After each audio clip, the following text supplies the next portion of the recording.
lidar com a compulsão alimentar em crianças autistas? Então, fica nesse vídeo porque a gente vai conversar sobre isso. Oi pessoal, meu nome é Milena Batista, sou nutricionista infantil, terapeuta alimentar, trabalho com crianças autistas e TDAH, principalmente com a demanda de transtornos alimentares. E eu estou aqui hoje para a gente conversar sobre um transtorno que é muito mais profundo do que a gente imagina, que é a compulsão alimentar.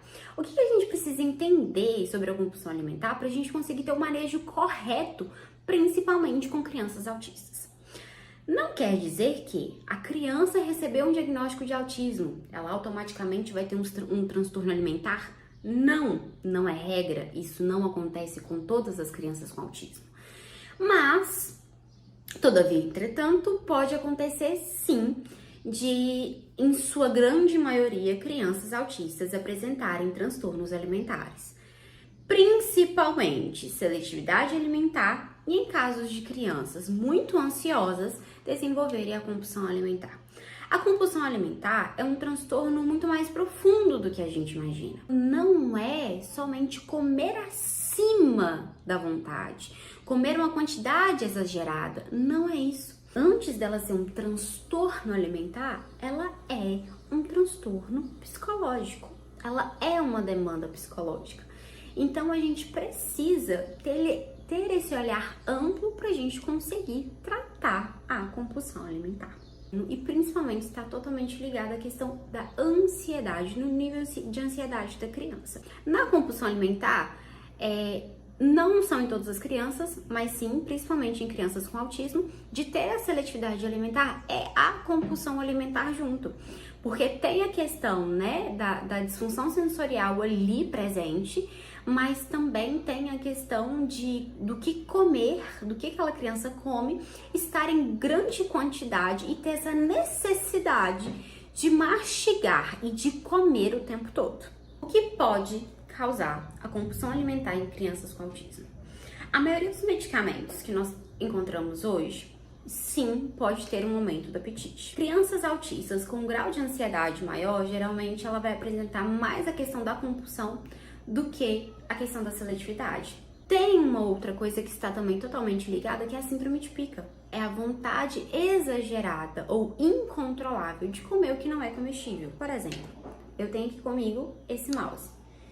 A pessoa que tem a síndrome de pica, se ela olhar para esse mouse e achar apetitoso, ela vai sentir vontade de comer, ou morder, ou de colocar na boca. E tem algumas crianças com autismo que possuem, né, que desenvolveu ali a síndrome de pica, de comer alimentos crus, por exemplo, um macarrão cru, um arroz cru, um feijão cru, de comer objetos que não são comestíveis. E a síndrome de pica, ela pode sim ser confundida com a compulsão alimentar, porque na compulsão alimentar, principalmente crianças com autismo, que não tem essa compreensão da mesma forma que crianças que não são, né, que não estão dentro do espectro, pode ser muito confundida. A compulsão alimentar, ela precisa ser avaliada muito a fundo. Como eu falei, é um transtorno muito profundo.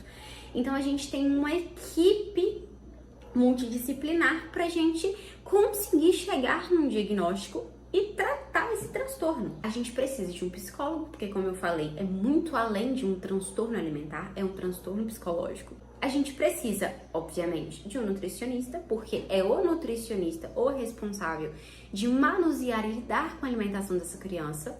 O nutricionista é esse profissional responsável e capacitado. Nós precisamos de fono, porque tem algumas demandas, né? Principalmente rotação de língua, força oral, que quem trata é o fono. Nós temos também um profissional que é extremamente importante no tratamento da compulsão alimentar, nos transtornos alimentares em gerais, que é o terapeuta ocupacional. O TO, né, o terapeuta ocupacional, é o profissional responsável por tratar as questões sensoriais da criança, para a gente conseguir, a partir daí, tratar a questão da alimentação, da aceitabilidade, da questão da rigidez comportamental dessa criança. Então a gente tem que ter essa equipe multidisciplinar muito bem montadinha para que o nosso tratamento ande lado a lado e a criança se desenvolva mais e mais. Dentro disso a gente tem algumas estratégias que a gente pode fazer. e ensinar para ela que há momentos para tudo. É ideal que a família tenha rotina com essa criança para que a gente consiga estabelecer novos hábitos. Momento de refeição, que precisa se sentar à mesa, para ela prestar atenção no que ela está comendo, sem nenhuma distração, sem televisão, sem celular, sem jogos, sem nada, somente a família e o momento da comida.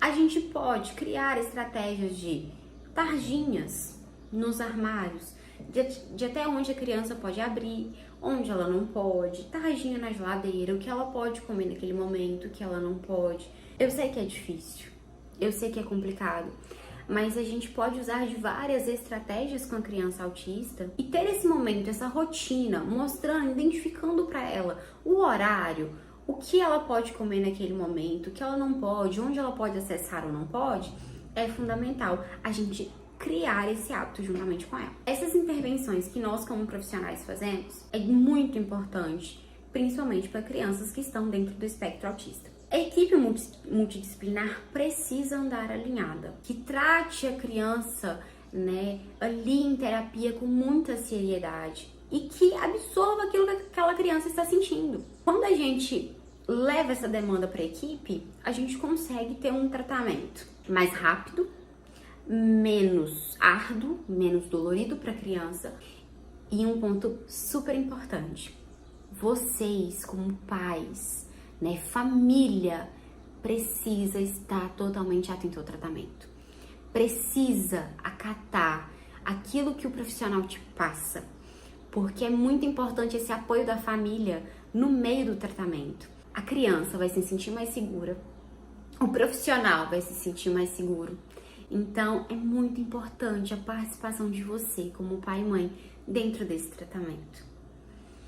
Se você gostou desse vídeo, deixe seu like, compartilha, se inscreva aqui no canal, ative o sininho para receber mais conteúdos como esse, tá bom? Um grande beijo e até o próximo vídeo.